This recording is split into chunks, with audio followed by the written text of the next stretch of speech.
Hello and welcome to Craft Class. My name's Jill O'Donnell and today we are going to do a super easy but very effective origami folded shirt and tie, and I'm going to show you how to make the tie template as well, all of which very simple. So the first thing we need is a rectangular piece of paper, and you can use any paper you want, including money, which will make quite a nice interesting shirt. Any paper you want, but you must be rectangular. You can use an A6 size, that is actually A6 there, so you get quite a boxy shirt. But what I've done is gone for the more streamlined look, and it's A6, but I've cut it down so it is just 8 centimetres wide instead of the normal 10.5, so you get a more streamlined look, which is what I'm going to do here. Now this one is a little bit shorter than A6, so it is going to be a slightly shorter shirt, 8 centimetres wide, and this one's about 14.5 centimetres long, but I would go a little bit longer if you can. Great way to use up scrap paper. So the first thing I'm going to do is I'm going to fold this in half. Now you can see here I'm using the guillotine, and all guillotines have some sort of bar or butt you can go up against and fold that in half. So that's the very first thing I'm going to do. With this, it's very important to get a good fold on it. I've folded it, then you hold it in the middle and go out to the side and out to the other side. I've got a paper creaser here, and this is an absolute godsend when you're creasing. You can't believe the difference sometimes. If you don't have one, have a look through your cutlery drawer and see if there's anything there you can find that would work just as well. So that's folded exactly in half. I'm now going to open it up and I'm going to fold either side into the centre. So you can do it like this. I'll use the butt of the guillotine. You can use that to get that right. Press that in the middle and then smooth it out either side like this. This was actually paper I'd printed myself, which I'd forgotten how absolutely lovely this was. Thought it'd be quite nice for a special shirt. So I folded all that off. Now, as well as being quite useful for cutting your paper in the first place and having this bar for the folding, this is also very useful if your folding is not completely perfect. So if you can look at the top and bottom, I'm just going to have a look there, not absolutely amazingly brilliant. So I'm just going to trim off just the tiniest little extra bit. You could actually at this stage, if you felt that you weren't going to be very good at folding, you could actually start off with a larger piece of paper than we've got here, fold it, and then after that, of course, you can trim it, so you can trim it down to size. Now the first thing we're going to do, doesn't matter which side you do it, I'm going to do it here. I'm going to fold to make the sleeves. Now the sleeves can be any size you want. You can fold right down to halfway down if you want some really big baggy sleeves. I know some people like to wear those. I'm going to go a little bit more conservative than that, and I'm just going to fold out to about there for the sleeves. So I've got quite delicate little sleeves. And then put your finger there and fold out on the other side as well. So that actually looks just like a jacket without sleeves. So then what I'm going to do is I'm going to turn it over so they've disappeared. You can see your sleeves there, so if you wanted to make them bigger, now's your chance. And I'm going to turn up from the bottom. Here's the bottom. I'm going to turn up about 1 centimetre. 1 centimetre is that amount. So I think that's just under half an inch for anybody that really hates centimetres. So I'm going to fold that up about 1 centimetre. I'm going to get my scorer, my paper creaser again, which is a scorer as well, and give that a really good fold. Fold that over like that. And then I'm going to fold, the top is going to come in, and that is how far it's going to go down. So you can sort of like work out, you're doing it with these two fingers, folding into the middle and down to get a little bit of a, I know I've not picked the best paper, have I? You can see there a little bit better. That's where that collar's come down to. And then you're going to do exactly the same on the other side. So you can fold that in. You've got your finger there where that came to, and try and match that up. If you can, try and match it up as accurately as possible. You don't really want them to cross over. So if you can just get them to meet in the middle, that would be super perfect. So there we go like that. And then all we then need to do is we're just going to bend this upwards and pop it underneath the collar, like so. And then use your paper creaser and get that finished. So that is an absolutely beautiful little shirt. You can almost imagine that's a £10 note. That's probably what I'd have to do, imagine what a £10 note looks like. I haven't seen one for so long now. And then what you can do with that, you can see on this rather super blingy one, I've added some little pearls. You can see there. These are just self-adhesive pearls and they can be easily added to give that sort of button effect. Let's put one at the bottom there, just so you can see that. And of course, any colour you want. Well, when you buy these adhesive pearls or gems like that, don't forget you can colour them with permanent markers. So if you've got white pearls but you wanted black buttons, just colour them with permanent markers, but do let them dry before you put them on, because otherwise you'll get them all over your fingers. Now, the tie, I think the tie does look quite cute. That's the tie there. And I had a bit of trouble finding a tie that would fit. And I had a die cut tie, which was far too big, and I had a stamp tie that was far too small. So I thought, well, the best thing to do is make your own template. And that's exactly what I've done here. You can see, there's my tie template. Now to make this, you start off with a piece of card, 1.5 centimetres wide by 6.5 centimetres wide.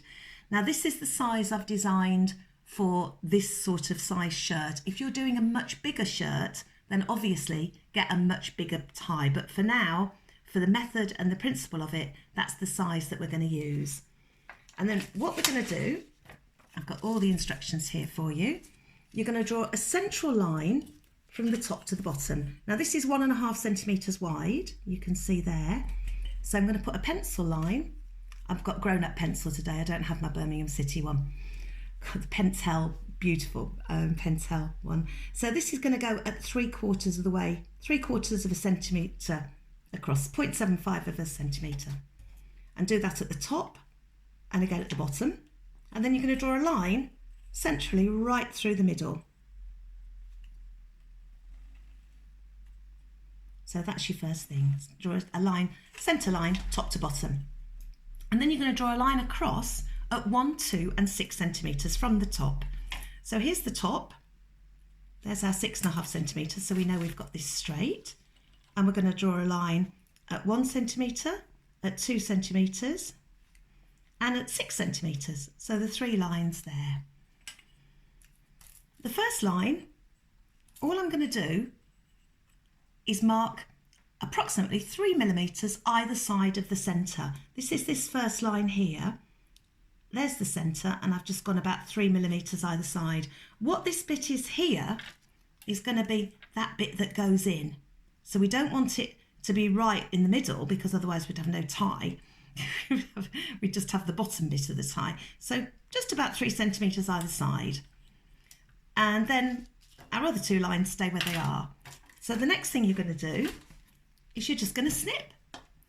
And all we need to do to snip, we've got the top corner there, and we are going to snip from the top corner down to that 3 millimetre bit, and then we're going to snip out to the other one. And then from here, I find it easier this way to do it.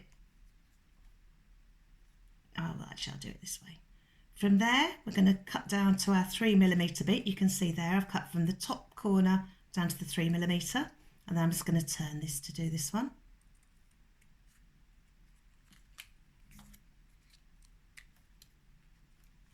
And then we've got that tie there. Then at the bottom bit, this is where we drew that 0.5 centimetre up. It is actually the 6 centimetre line, this one here.